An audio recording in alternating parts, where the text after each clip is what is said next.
Okay, we're going to go ahead and get started, you guys. Welcome, welcome. Hello.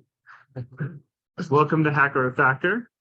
We're going to be doing a Byte session today. I'm going to be going off script for the first time, so excuse me if I'm awkward and make some mistakes. Welcome to the collab. We're happy you're here. This is a public space. Please be professional. Byte sessions are about practicing public speaking, sharing things that we're excited about, and learning new things. It goes toward your inquiry and collaboration for professional development. So if you're in any STEM classes, you can use this for that. If you want to do your own presentation, come see me afterwards. Today we have Orion, who's going to be talking about computer vision. His last presentation about ChatGPT was really cool, so I'm excited to see what he has to say. So please help me give him a round of applause for being here.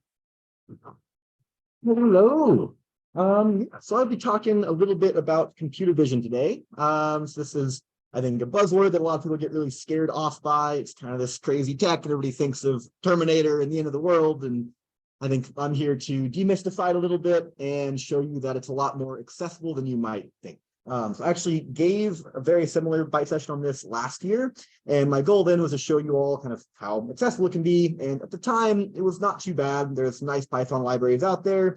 You could get going with it if you kind of knew what you were doing, but the field's moving really quick. And there's actually a bunch of new tools that I think one in particular is worth sharing that make it even easier. So I'm going to walk you through basically a tool that lets you rapidly prototype custom computer vision models without writing any code at all. So it's pretty dang rad. This is really recent as of the past couple of years, and the models you get to play with are research papers published in the past couple of months. So it's really cutting edge stuff, but anyone can do this. It's not just for really experienced programmers anymore. So for that demo, if anybody is open to it, if you don't mind making an account to this roboflow.com, you can do it while I talk here, and then just drop your own email in the thread on Discord. That would help us in just a little bit here, but we'll get to that in just a little bit.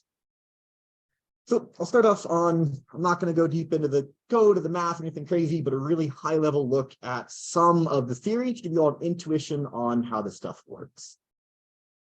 So to start off just by defining computer vision, and backing up a little bit and defining vision, it's really just some system that turns light photons into meaning. Your eyes capture light, and your brain figures out that light means something. So computer vision is really just doing that with a computer. So the few subsets that are worth talking about when we're using a computer to see things in an image.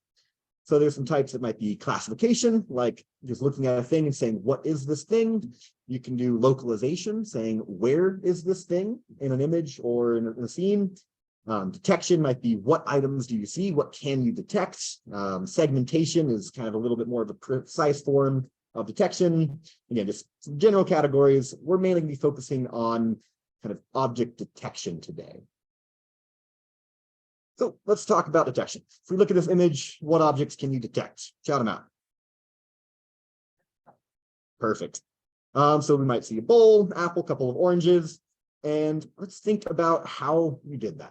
So you have a vision system, an eye, a sensing device that is capable of capturing those photons coming off the screen right here, and then interpreting that, some type of interpreting device, in this case, your brain, into some kind of meaning. So you can do that with a computer, where the sensing device is a webcam, and the interpreting device is some type of computer processor. And how you do that, though, is kind of the tricky bit. So let's think about how we might do this in code. So imagine if I ask you to just procedurally write an algorithm to detect apples from RGB values. I give you an image, and I want you to tell me where in that image is an apple. Let's just start simple, say there is an apple somewhere. So where, well, anybody have ideas on how you might start that? Red values, it's a good way to go. Maybe we look for edges that define a circle, maybe anywhere where the color changes substantially, the lighting changes substantially. You can look mostly red areas of an image. Maybe we'll find a red circular region and define that as our apple. you got to maybe allow for discoloration or a stem or imperfections in the roundness, etc. So we have to have these rules that have a little bit of flexibleness to be able to capture all red apples. But what about green apples? What about other fruits? What about other things? We've built an algorithm that might work for some things. We're probably going to spend a really long time developing this algorithm that only really does one thing. So it's not a very good general purpose solution to computer vision. So people tried to do this for years and years and years and years, and they weren't really having a lot of luck. And all through the 90s and 2000s, 2010s even, computer vision was around, but it couldn't really do very many cool things. So machine learning has kind of started to offer a better way. So I'm not going to go too deep into machine learning realm. I'll give you a brief intro to it, but we're basically using something called neural networks to learn the way that humans do. And this is beautiful because we can have one algorithm that can be retrained to detect different objects. So it's the same algorithm that can detect an apple, can detect a mug, can detect a chair, can do all these different complex tasks without having to rewrite it from scratch to define for a new object. So again, I'm guessing some of you have probably taken a machine learning class, some of you have only heard it as a buzzword, but just to give you a really high level look, traditional programming is we're giving it rules and some data, and it gives us answers. So in the Apple example, the rules would be roundness and red pixels, and the data is some image, and the answer is where in that image a round apple-looking red thing is. With machine learning, it's a little bit different. We give it answers, and we give it data, and it figures out the rules for us in a black box way. So let's go back to this example before of what objects you can detect. So this machine learning paradigm is really modeled after your brain. So how do you know that those are bananas? Throughout your entire life, every time you walk into a supermarket, you see a label that says bananas with hundreds of bananas. You might only look at it for a few seconds, but in those few seconds, you've observed hundreds of bananas from hundreds of different angles that all look a little bit different, different lighting. And each one of those is something that your brain now knows that is a banana. And you're making a correlation between the word banana and visually what you saw for those fruit in the supermarket. And every time you go to a supermarket or see a banana on TV or in a book or anywhere, you're building this intuition for what those two things are. You don't need to know how the neural pathways work to get there. You can still recognize that the answer and the data are matched up. We don't care what the rules are. We just know that we can get there. So again, if you want to talk more about what's actually happening under the hood, I'd be happy to go into that a little bit more, but just to kind of keep this high level, I'm going to kind of leave the machine learning at that and start showing you guys how to actually do this. So it looks like a couple more of you filled this out. Let me give you guys invites. So go ahead and jump on to this, and then you can follow along, or you can just watch. Either's totally fine. But what we're going to do is, in this project here, build a thumbs up detector. So our goal is to basically show the computer a bunch of pictures of us giving it a thumbs up, and we're going to draw a little box around the thumbs up and say, this is a thumbs up. And our hope is that by giving it the answer, the label of it being a thumbs up, and the data, the image of that thumbs up, and where in the image it is, that this neural network will figure out the rules behind the scenes and then be able to label new data. So that if I turn my webcam on, I can show it a thumbs up and it will be able to train on that. So this used to be a really complicated process, lots of crazy code on the back end. You're defining all these complicated files and having to move things in and out, maybe even code your own neural networks. But we're not going to write a single line of code today. So I'm going to show you how you could do this on your own by just kind of walking through an example. So I'm going to open up Photo Booth. So if you have an account, you're welcome to open up whatever camera application on your machine does this, but let's take a picture of a couple of thumbs up. One. I'll just do 2 for now to keep this fast. Maybe like a different background. All right. Grab those images. So this tool basically walks you through uploading images, labeling those images, and training a model. So that first step is upload. So I'll go select some files. I'll just grab both those ones I just took, open them up, save and continue. And I could assign this to one of you. So maybe I'll assign, I give one of them to Daniel. Actually, I haven't tried this yet. This is where the demo goes a little bit off script. But let me assign one to Daniel. And then I'll grab this one to annotate. So Daniel, maybe you'll get a notification of this, maybe not. We'll find out how this works. But the basic idea is that I'm going to try to draw a box around whatever I want to teach this computer to detect. So I'm going to find kind of where that line hits the edge of my thumb and the top of my thumb there. I'm going to draw a box, maybe it's somewhere on the back of my hand. And I'm going to tell it that this is thumbs dash up. That's the label I'm giving this part of that image. Hit save, back out, and I'm going to add this to my data set. And for now, we'll just put it in our training set. We can talk more about what those different options mean later, but add that image. So what that then gives us is I've done this for a bunch of other images. I think I put about 70 in here, working the other days for people. So we have a bunch of these images that are now in our data sets. We have a bunch of these samples, just like you've seen a bunch of bananas at a bunch of different fruit stores all over the place. Now we have all of these training samples to draw. So I now need to generate a data set. We can talk more about some of the steps in here, but really you can just click through all their defaults and hit generate. It's going to grab all those images together, put them in a nice format for you. Again, this is stuff, there's a lot of complicated things a year ago you got to do for yourself. It just is going to do it. This is all a web application that you don't have to know how it works. You don't have to know what it's doing on the back end. It doesn't really matter what it's doing on the back end. Is yours working for you, Daniel, out of curiosity? Are you able to bring that up? While we wait here. Hopefully my live demo works out. We'll see. Hey, that's Daniel just labeled one. And so the other cool thing about this is that it's distributed and that we can all kind of like a Google Doc, we can share together on this shared project. So if a bunch of us are working together, it's not like we're passing files back and forth. We're all just uploading to this centralized thing, and it's able to do it all for us. Let me see why that is going so slow. All right.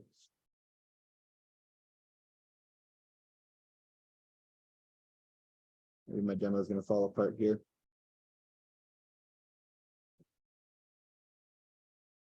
There we go. So we have our labeled data set.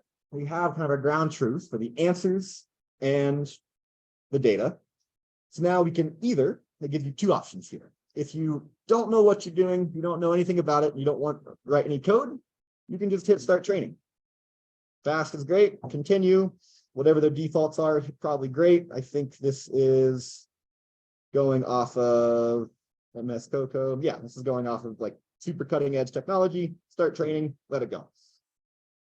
And we just trained a neural network to train on a custom object detection model. It'll be ready in 24 hours. We're done. If that was the entire thing. And like, might not be sinking in how freaking cool this is, but as someone that had done this process 3 years ago, 4 years ago, this is incredible.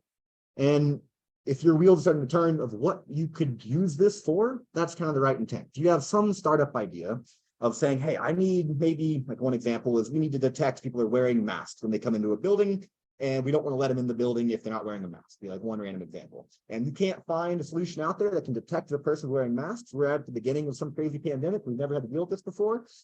Then you can just take a bunch of pictures of people wearing a mask and people not wearing a mask, have two labels, feed it into this, and they're going to give you a model back out. So the one they give you here is a little bit naive, and it does take 24 hours. Just to show you, are the ones ready now? They also will give you a snippet. So it basically shows you the download code, gives you a bunch of different models. Again, this is if you want to learn a little bit more, go a little bit deeper, you can select different versions. YOLO v5 is kind of the best of the best from about a year ago. YOLO v8, I think, was published as a research paper within the past 6 months. So they're giving you access to all these cutting edge things.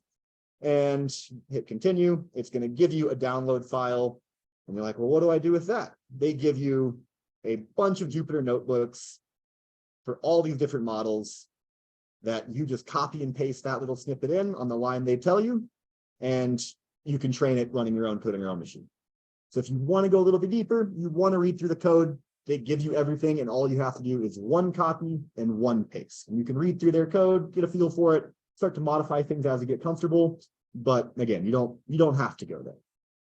And so let's see, these aren't going to be the best models because ideally you have a couple hundred images, a couple thousand images, couple million images, hundreds of millions of images. these models get better and better and better and better the more data that you can throw at them. So 77, 79 images, probably not the best, but I'll grab the one from yesterday. So this one that we just sent out might be ready before this is over, but it might take it, I don't know.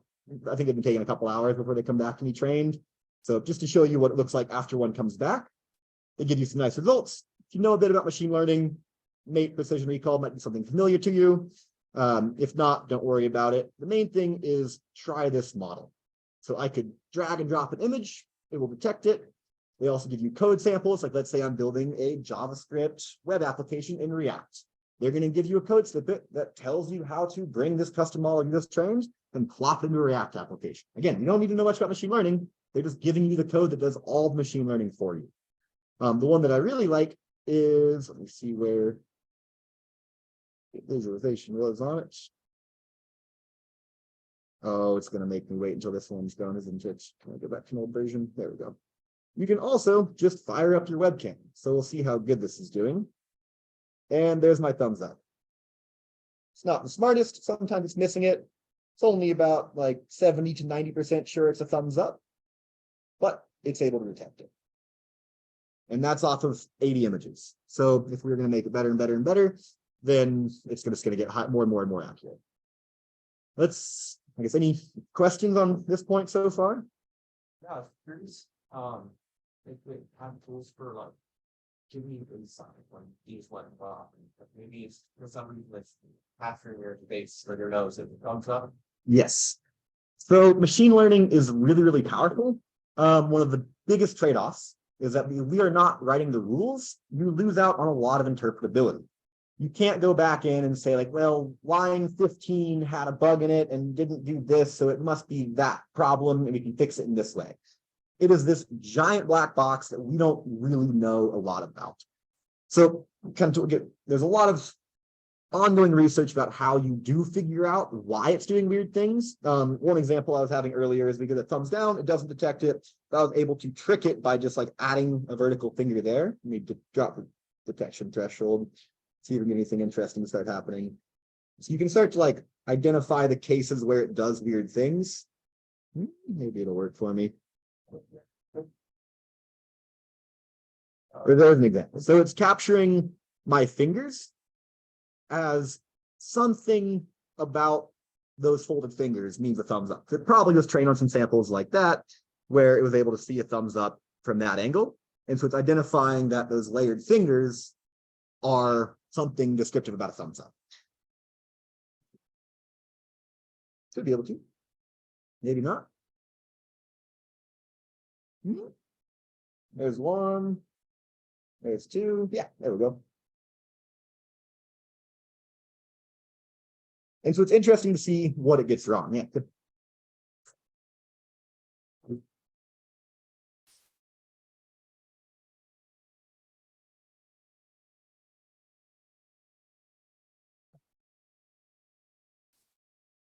Correct.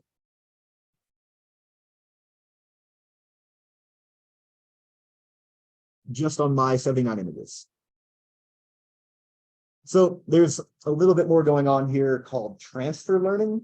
So all of these models are trained on a bunch of different objects, like to recognize mugs, for example, on millions of images, and they get really good at like figuring out edges and learning some basic patterns. And all you really do is chop off the last 2 layers of neurons, retrain it on 80 images, and then it's good enough. So ideally, we'd have millions of images on thumbs. If we don't, transfer learning is kind of one sneaky way to use less data to get a good result. You kind of like, it's like your brain has learned what bananas are. So now when you see a new fruit you've never seen before, you can see 1 or 2 with a label. And because you know how to recognize fruit and parse colors and identify things in an image, you can learn a new fruit off of only 1 or 2. If that was the first visual stimuli your brain had ever received, you probably wouldn't pick it up as good. So we can talk a little bit more about that later. So it's not truly just off of those 79 images, but there is nothing in its training data that is tying thumbs dash up to those images of my thumb. So that is all those custom neurons we trained in the cloud, like I think it was yesterday, off of just those images. It's pretty wild. And so these things are just really freaking good at it. So let's talk about a couple of issues here. So semi-deliberately, I made it, I don't like my thumb anymore. Maybe not, maybe some issues.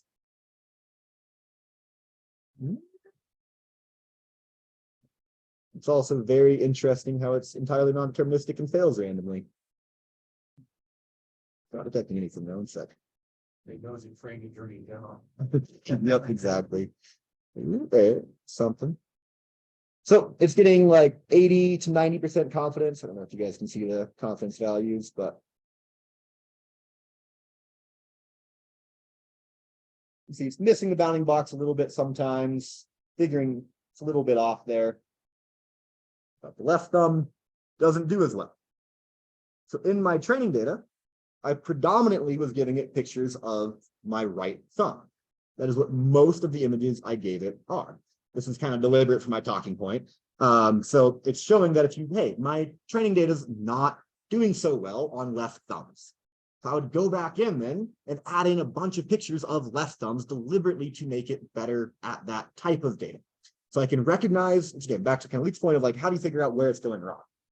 You might not know why, but you can figure out the what. Once you can identify the what, you might be able to remedy it. So in this case, I'd be identifying like, oh, it's not doing very well in these conditions. Or maybe it's not doing very well in dimly lit rooms. Or maybe it's not doing very well with an orange background or a white background or this, that, or the other. And so you try to get as ideally as many representative images as you can, but you identify gaps in its performance and try to fill those deliberately. Just to point out another one that's very big in computer vision, everybody in this training set is Caucasian and white. So when you are training these models, how do you avoid that bias? Someone of another race is probably not going to be recognized as well in this model. And so if you're building a computer vision model for production and you're building that mask detector, like we talked about earlier, and everyone you train it on is a white student from OSU Cascades, and one international student of a different race comes in and is trying to get in the building and they're not let in, that is a huge freaking problem. And that is absolutely 100% your fault. As the engineer behind that system, that is on you. And it's hard. It's a really, really hard thing to get right. But especially in a not very diverse field, it is very, very common for these biases to arise. And it wasn't like I was trying to deliberately build a racist computer vision robot. That was not my intent. I didn't mean to do that. You have to recognize that impact, plan for it, and adapt accordingly. So there's a couple of issues that are kind of worth raising, you know. Yeah. So this is when you talking about it's kind of a black box, exactly how it works. Mhm.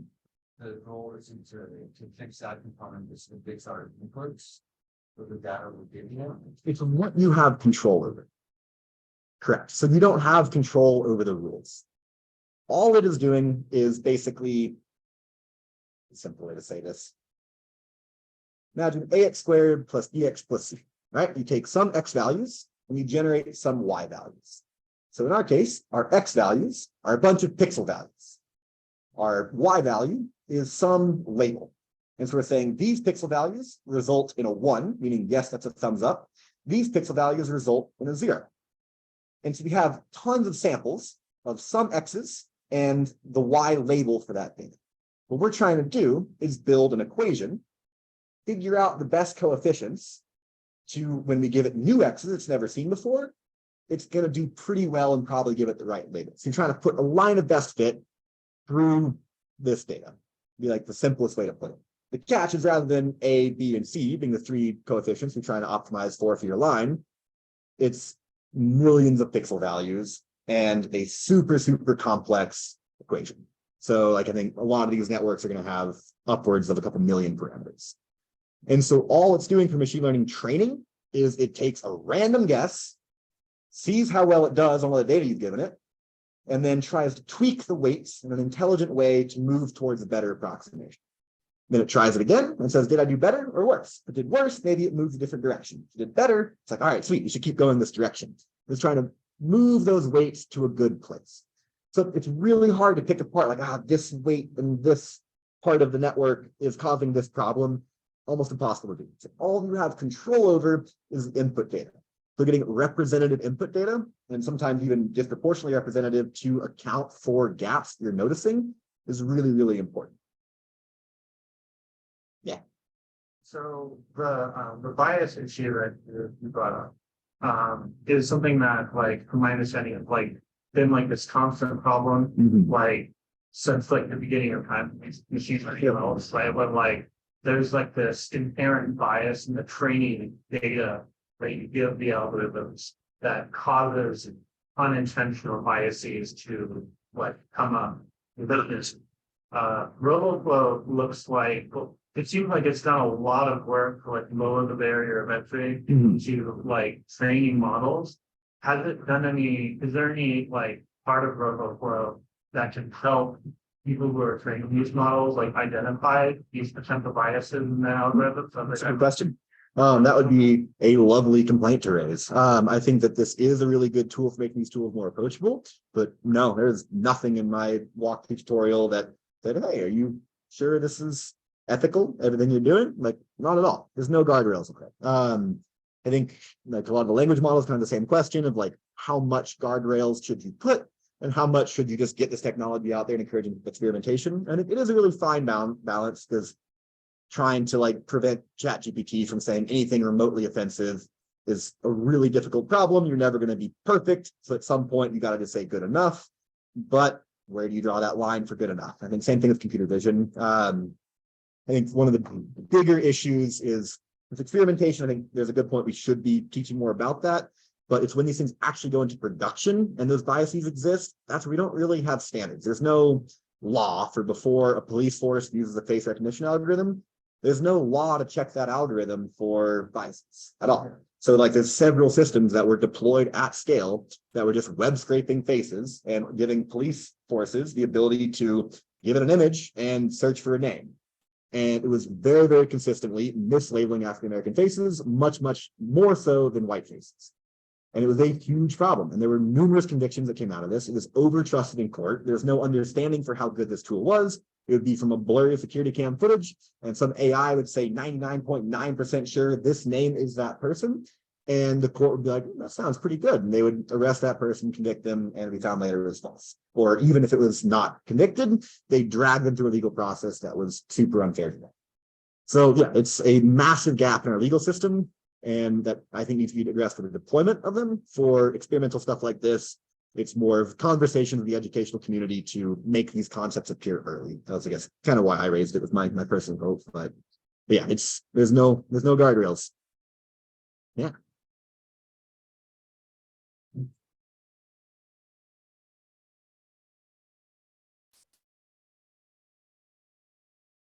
Mhm.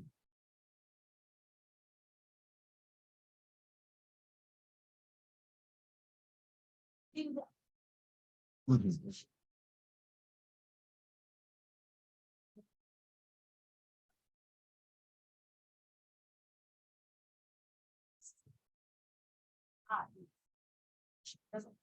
Doesn't actually. And so we're just sort of like, haven't been taught to draw some sort of zeros and ones that we to us, and we need to speak up and be ethical about this. It's like, Yeah, I think that's a burden on the computer vision community that's been poorly done. Like, I think one of the concepts, like the language confusion, for example, like prediction confidence, like it's saying 98% sure. What is that based on? And I think that humans are very quick to say 98% is pretty dang sure. Computers are pretty dang smart. That sounds really good. Whereas if you understand how these models work, there's something about those pixels that made this computer pump it through a massive equation and get this result at this percentage. And you can recognize as an engineer, like that doesn't actually mean that much. It means that this is how the model is thinking and what its output is, and you can recognize it for what it is. But to, for example, give that weight in court, like a lot of judges were, juries were, there's a massive gap in understanding about that language. So yeah, I think there's a huge communication issue there. And a lot of the engineers working on this stuff aren't caring or aren't thinking about that. And it doesn't feel like a priority in this community. But absolutely. I don't really know what the solution is there. I mean, I think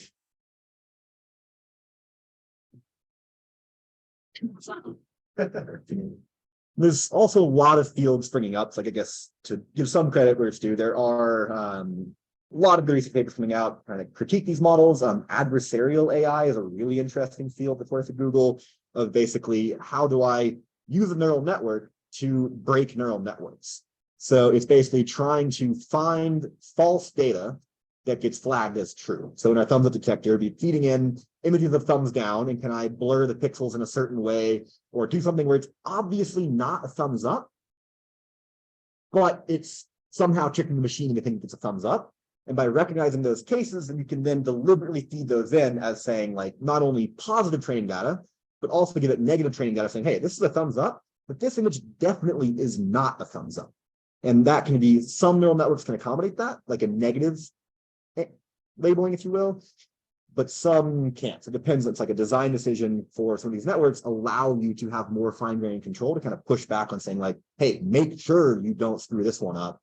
Whereas this one's like a positive, but yes, there's design choices there, technical challenges there, communication challenges there, ethical challenges there, societal challenges there, deployment challenges there. It's just like up and down the stack, not enough thought has been given, and there's no laws regulating it. So it's kind of going into deployment. Like this is incredibly easy. Amazon gives you bulk tools to do this with an entire security camera footage database. If you're sitting on a database as a mall and you want to build a database for every customer that's ever come in, you can feed it 10,000 hours of camera footage and it will build a file for every distinct human it can identify. It will label them by expression, happiness, sadness. It'll detect emotion, whatever you want to do. It'll label them by physical attributes. You can search that database by that. And maybe that's fine. Maybe we want that to be legal. Maybe not. It should probably be known that that's possible. And we should probably have a discussion about should that be legal before it's just a product you can pick up off the shelf. And that's happened, and society hasn't realized it's happened, or at least there's a 5-year lag in that knowledge. And on an exponential curve, 5 years matters a ton. But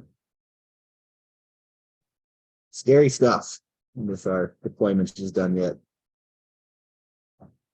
Speaking of this, one of the questions, to go back to this generation step, one of the things they do give you, it's not for addressing biases or anything, but there is a way to add in augmentation steps. So let's say I have only 100 images and I really want 300 or 400 to train on better. Something you used to do is, for example, add a little bit of noise to the image. Like every pixel value, you just toggle it by a little bit in random directions. And you end up with a totally new image. It won't look very different to you. But for a human eye, it's still very obvious that it's a thumbs up. But for a machine, it's a totally new training sample. So suddenly from one image, you can add noise in each direction and get 10 new images. And now you have a 10 times bigger data set. There's other things, for example, with shear, where it will take your image and project it across a plane a little bit. So for my thumb in this view, it'll generate an image of a thumb in this view, and this view. And now I have 5 images out of my 1. So again, this is automating something that, like, this used to be really tricky. OpenCV was the API I personally used to add noise. A lot of tinkering, a lot of experimentation to see what works. And I just say, hey, shear, how much? I don't know, up to 30 degrees horizontally, up to 45 degrees vertically, apply. And now when I go to generate, my data set's 3 times bigger than it was before. It's just really slick little things built into this. Again, doesn't address biases, but if you're noticing like, oh, it does really good at thumbs from straight on, but it's not doing so good at these. Or if we go to a lower resolution camera and it starts performing really poorly, maybe you want to do a bunch of blurring and noise effects on those high-res images we're using to train. But yeah. Yeah, I was curious about keeping it in of augmenting your data set, maybe to maybe you notice that a difference in colors is not detecting a thumbs up, and so intentionally just offsetting colors across the entire image. There's to try and just show it that the RGB values are very what they're looking for. Yeah, totally. Right. That's actually that's a really good point. So using, for example, grayscale. Yeah. Where a grayscale image of like that's going to be reduce that difference between skin tone between images. And so if you can identify a thumbs up in a grayscale image, then you're hopefully racially agnostic in the model. Yeah, that's actually a really good point. So there's people giving toolkits like this that help. But yeah, it's kind of to what degree it's, and you still have to then make that conscious choice of like, I am going to use that grayscale augmentation step. So apply. Yeah, 25%, sure. It's yeah, not a bad idea at all. And so it's kind of nice, like the toolkit is expanding where you do have more options over time. But it's knowing that you need to use them and then bothering to use them are two very important next steps. But yeah, other questions? Yeah. Actually, I have another one, so from about one, which is, it sounds to me like machine learning is kind of going in the direction of a declarative language, kind of how that's works. Except that there's more, you still. At least when I worked on models, it felt you still have to understand a lot about how things work. Like, you know, the kind and shape of it. So it sounds like it's kind of moving away from that, at least for application based. I think the level of abstraction you can work at is increasing really rapidly. So it used to be like, oh, you need to know that if you're trying to, I don't know, do a detection task, you would have, like, you care about how high resolution it is, you care about this, that, or the other, and this type of network's best for this. Whereas instead, it's just like, you could have a ChatGPT interface that says, like, what are you trying to detect? And you just tell what you're trying to detect, and it auto selects the best model. So as long as you kind of can, so it's kind of an interface problem. So originally, yes, that was the case. For a lot of hardcore machine learning, that's still the case. And if you're trying to do really complex things, you still need to eventually know what you're doing. But for rapid prototyping, experimentation, and really for a lot of use cases, you don't really need to know what you're doing anymore. It's just kind of cool and kind of scary. But this is the part where I plug 434. You have not taken it. It's the coolest class taught on this campus, would be my humble opinion, and it has changed my life in a lot of ways. I recommend it. I think it's taught in the fall. Someone correct me on that, but that'll be next fall. Talk to Pat if you're scared about it, but it's a brilliant course. Pat loves this stuff so much, and yeah, it's pretty fun stuff. But other questions, thoughts, concerns? Yeah, How is this used in the real world workplace as of right now? computer vision. It's a good question. It depends what you mean a little bit by that. I think in mom and pop shops, own a restaurant, not really very often. For something like Amazon's warehouse, I bet they have computer vision models running all over the place. For a lot of backend tasks, like I guess it's my personal affection machine learning, an internship with Intel, where my job is to build a computer vision based agent to automate the playing of video games. So they have a graphics tool, they had a test, and they couldn't have games firing up an automatic test suite. So they had engineers making $200,000 a year playing video games for 2 hours every Friday to make sure the new version didn't break. Cyberpunk 2075, whatever it is. And so my job was to basically detect the screen, identify button elements, go and click the element, and proceed on. So kind of this AI agent, but the core of it was this button detection algorithm. So I think use cases like that are really, really common of using this on the back end for stuff. I think usage of this is going to explode. Law enforcement is unfortunately, maybe fortunately, a massive one. I'm sure the CIA has a crazy number of kick-ass computer vision models running a bunch of big data servers. Yeah, I think fewer real-world deployments and other machine learning styles, but rapidly is right on. So there's also some interesting. No, we can talk more. Yeah, there's a lot of really cool applications of this. I think the simple detection is kind of the most naive case. Computer vision as a general category, all sorts of creative stuff. But that's up to you. You got cool ideas? Of how banks can use this for facial recognition. So Totally. I bet they are. I mean, your phone, facial recognition. There you go. That every photo in your iCloud library is going into a data set to train it on what your face looks like. And I don't know if you've seen, like, sometimes Google Photos will like group it by people. Like you can see like your friends and click a friend and view all the photos in your camera roll of that friend. That's that's an object detection model running on your entire camera roll. Did you ever consent to that? Did you ever consent to that being training data? Were you ever? Yeah, I went. Is that an opt-in? No, they didn't throw it up initially, but I went in there with that. That's a key. I think the opt-in versus opt-out debate is really important. And the 1 million students, you can. Choose not to. Doing that, but do they really? No, I don't think it's stop trying. Yeah, that is interesting. The other thing is worth noting is if you post anything publicly, if it's on your Instagram account, you're not private, that's training data. You can web scrape that anyway. if you've ever posted on Reddit and it got more than 3 upvotes, your words are in GPT-4. Like everything you do that's public is viable training data. A little bit scary. You're not consenting to it. Maybe we should have laws that decide if you can do that or not. I don't know. That'd be cool. But all right, that all? You all right? Thank you guys.